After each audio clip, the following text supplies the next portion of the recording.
To round 3 of the Pillars of Amar team tournament. Sorry about the slight delay. We had some technical difficulties on the back end, but we are jumping right into round 3 with our matchup of Bobbert Joe on Shimmering Cumbry, who we saw just a few ago, against Grizzly on this Feln mid-range deck. Yeah, it should be a good one. Hopefully we get to see Bobbert Joe actually get to resolve a Shimmer Pack and get it onto the field this time. Yeah, Bobbert Joe hitting some unfortunate power draws and just an unfortunate game last time. His team did manage to pull out the win, though, so we have him back in here in the winner's bracket, seeing if he can actually get his game down versus Feln Control. How do you feel like this matchup is favored towards him? Do you think he's favored for this one, or you think he's lacking? I think it's a little bit hard to call for mine, just because Grizzly's deck is so left field. I mean, he's playing 4 Midnight Gales, which is a card you don't normally see at all. Like, it's a great card, 4/3 flyer that gets to lifesteal when it infiltrates. Excellent value, but it's not something you typically run into. So I imagine Grizzly is going to try and put a lot of pressure in the air over Bobbert Joe and destabilize his plan that way with choice removal spells. So I think overall I like Bobbert Joe's game plan a little better, just because Shimmer Pack has proven itself so consistent. But I'd be interested to see how Grizzly's deck operates. Yeah, we'll see if he actually hits some of those key cards like you were pointing out, like Midnight Gale. He's definitely got plenty of removal packed into his hand. And on the other side, we see Bobbert Joe. He's at least hit 5 power, and he's already got a big 4/5 Seraph down in the field. Yeah, the lack of pressure from Grizzly has let Bobbert Joe develop that Xenon Obelisk, and I wouldn't be surprised if he just gets the second one down very soon and just starts to establish a bit of a stranglehold on this game. And because of the Xenon Obelisk, Grizzly's been forced to use a Death Strike instead of a Suffocate on the Seraph, which is a really big deal. The Suffocates become a lot less valuable as the Xenon Obelisk get pumped up. Yeah, very true. We're gonna see if he fires off this Desert Marshal. If he doesn't throw in the Desert Marshal, if he throws in this Desert Marshal in a turn, I think that might make it so that Bobbert Joe has very, very few targets to the Suffocate with the second Xenon Obelisk coming down.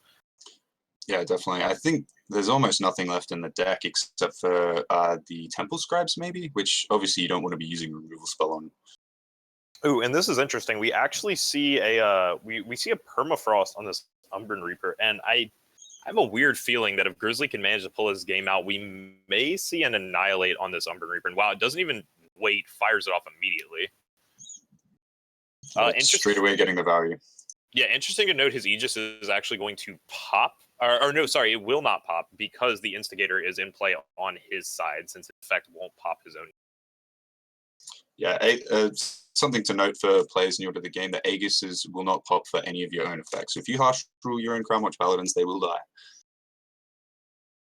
Yeah, they will die. And we see Bobbert Joe picking up what he needs. He finds his 8th power, fortunately, with the 2 obelisks in play. So not only does he have some crazy big units to be down with, he's also going to be able to Shimmer Pack all these little tokens into even bigger units and just kind of take over this game. Yeah, as we see, that Suffocate now completely dead hand from Grizzly. It has no targets left in the deck whatsoever. Yeah, it does not. And we are going to see these 8/8s. Yeah, 2 8/8s come crashing in. Grizzly, obviously, he doesn't technically have to block one here, but... And actually... it's pretty dangerous for him. Yeah, finding that might be his best play. And I mean, he's protected from direct damage, of which Bobbert Joe shouldn't have any missing. He's not playing red, or fire, rather, so... I guess the top seals this one, I think. Yeah, goes ahead and Suffocate's own minion for a little bit of a cheeky flavor. Yeah. But unfortunately, that will be the end of game 1. A very, very quick game 1 there out of Bobbert finding his plan. Like you had said at the beginning, like he's just trying to find Shimmer Pack. Yep, he established enough minions and the Xenon Obelisk. That game was truly an example of how powerful Xenon Obelisk truly is and why it's a 4 in these kind of decks. It just turns your really like your cycling minions or your fixing minions into legitimate threats. You see the Temple Scribe, there was a 5/5. That's hitting for 20% of a life total. Yeah, very true. And let's go ahead and take a look at the team. So we have covered team AlwaysLucky already, but we'll go ahead and just recover them really quick. Bobbert Joe on that Shimmering Cumbry. Bored Andrew on Rakano, and Rubik's Tesseract on Stone Scar Burn to round them out. Yep, same stuff as we went through. We've got the 2-2 torch split between Bored Andrew and Rubik's Tesseract, and obviously Boba Joe's Shimmering Combre list that we've seen in action already. Yeah, and he'll be bringing in some of those stand-togethers from the sideboard to try and prevent the Feln deck from being able to use some of its targeted removal. On the other side of the aisle, we have Beetle Boys, which is Grizzly's team, featuring Grizzly on Feln midrange, Brian or whatever on Jito Queen. That is actually his name. Just saying. I'm not that terrible of a caster. His name is literally Brian or whatever. He's on the Jito Queen list, and Influence on Shimmer.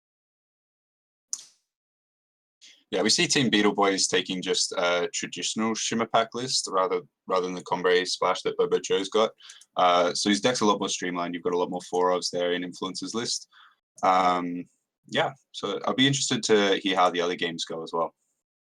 Yeah, it's interesting since they're not playing Combre in the Shimmer Pack. Actually, Beetle Boys doesn't utilize Justice at all. I'm pretty sure it's the only unplayed faction in their setup. They're not playing any Justice. It's certainly interesting, particularly considering that with no other players playing a Justice, they could have probably looked at making Influence into this Shimmering Combre that we see from Boba Joe, although perhaps they just rate the Shimmer Pack straight up variant more highly. Yeah, and some people do. Some people value the consistency over the added threats. Yeah, definitely. I can see the appeal of that. And it looks like our players are coming in. Yep, it looks like we will be getting into this game too. Just before we jump in, real quick, revisiting, Bobbert Joe has probably the stand-togethers coming in.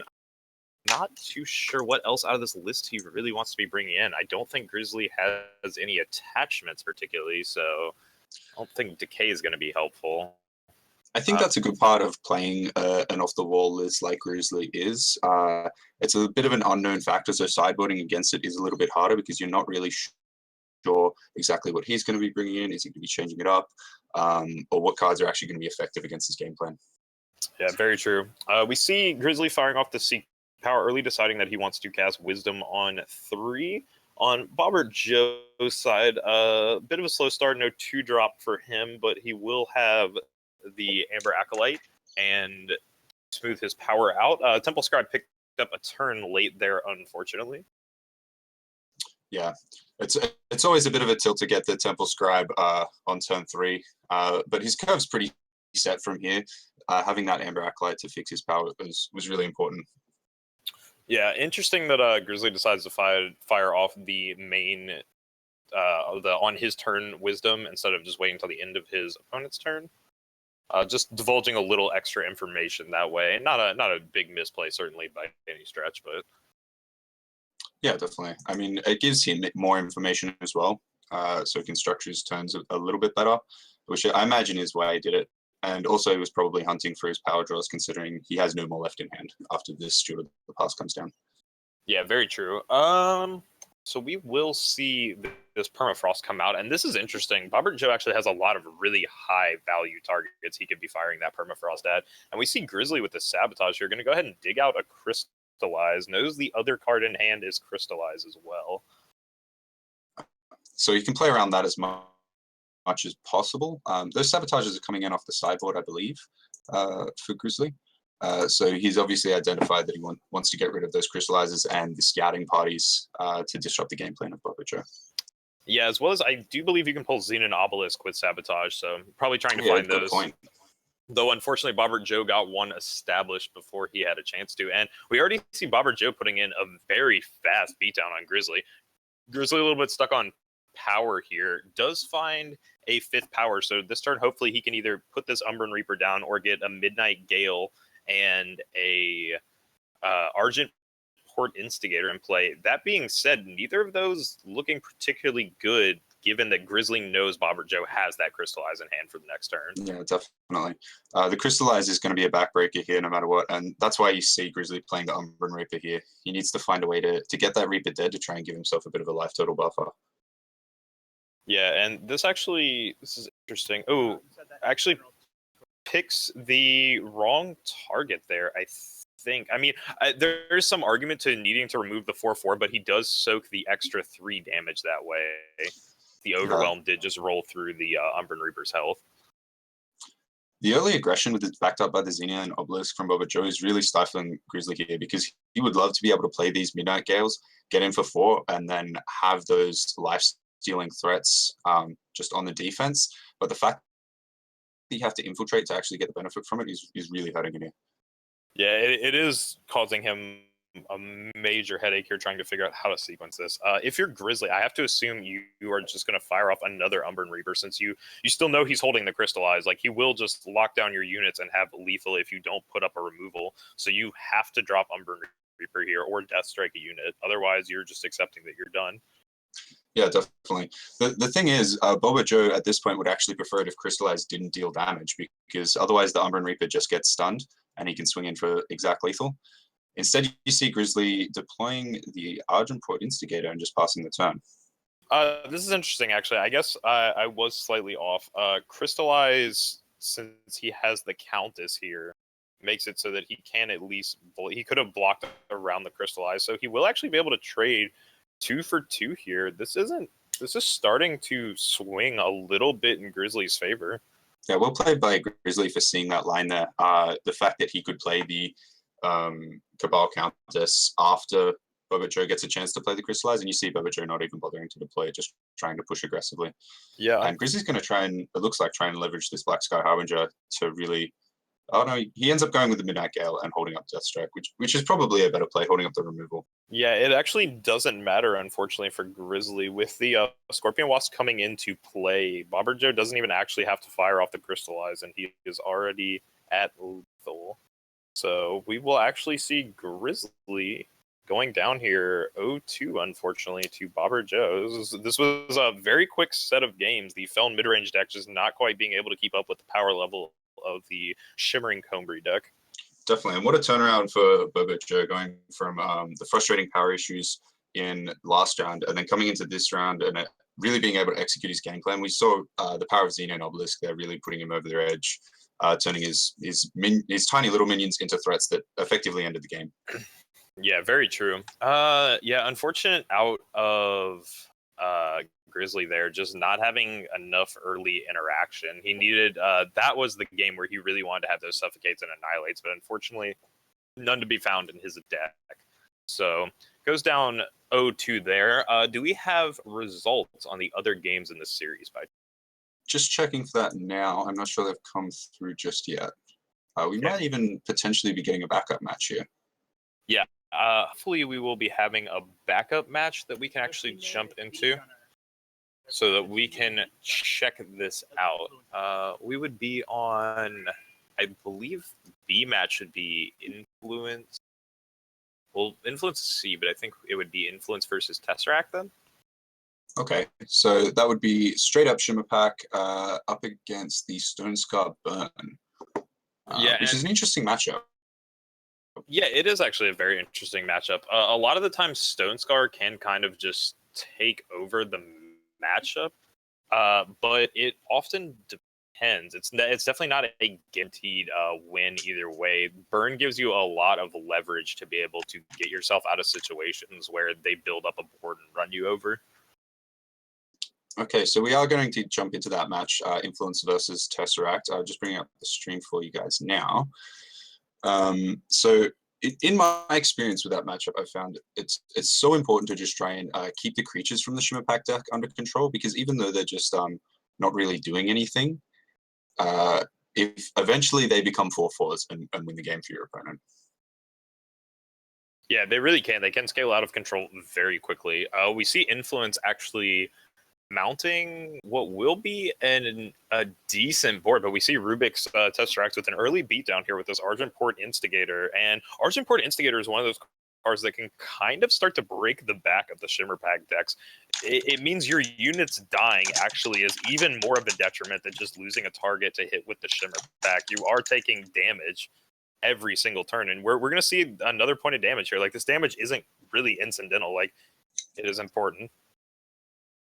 All right, and This is an interesting spot from influence. I don't really think you can choose to not block there, but it feels so bad losing the 0-2 and taking 1 damage anyway. And influence, on the other hand, is just stuck with his handful of Talir's favored. 3 Talir's favored is not really what he is looking for. That will help him thin his deck. So hopefully his next draw will be something that is not a power.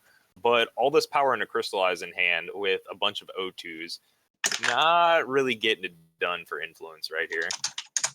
Yeah, and so much of Shimmerpack's plan is to chump block where necessary with these kind of O2s and then leverage the rest into 4/4s with Shimmerpack later. But like you said, with the Argentport Instigator turning it into damage, it adds up. It's not incidental, like you said. You keep taking damage, and eventually you find yourself on 12 like Influence is here now. Yep, and we already actually saw that over the last 3 turns between killing 2 Talir's favored and death striking down the Sandstorm Titan. It's like the Argentport Instigator already got a free hit in anyway. Yep, definitely. And that's 1 or 2 or 3 fewer minions that can be then turned into Shimmerpack later on in the game. And we see Influence here just firing off a Crystallize just to keep the board of Rubik's Tesseract under control. Yeah, he has no good blocks currently on the board. If he had dropped the Amber Acolyte, his best case scenario there would have been to double block the Argentport Instigator, but he still would have taken 2 damage and lost both his damaging units. Ooh. Plus the 5 coming through from the Champion of Chaos. And Plague out of Rubik's Tesseract is really backbreaking here. Yeah, I think Plague might honestly seal this game. This 5/5 Champion of Chaos is going to be very hard to deal with. Even if you put the Scorpion Wasp in front of it, you're still guaranteed to take 4. Meanwhile, this Argentport Instigator is going to keep beating down and eating up your units. And actually, since the Argentport Instigator is in play, even if the Wasp eats the Champion of Chaos, it actually is still like it hits for a full 5. Yeah, 100%. It's basically just a removal spell that it's just like killing an Umbran Reaper almost. And you see Influence even thinking about blocking the Instigator just to get rid of that effect that we keep talking about. I think that's actually incorrect in this situation. Unless Influence is just assuming that his only out is a Permafrost or transforming this 5/5. This 5/5 is actually going to provide a lot more damage than the Argentport Instigator would have.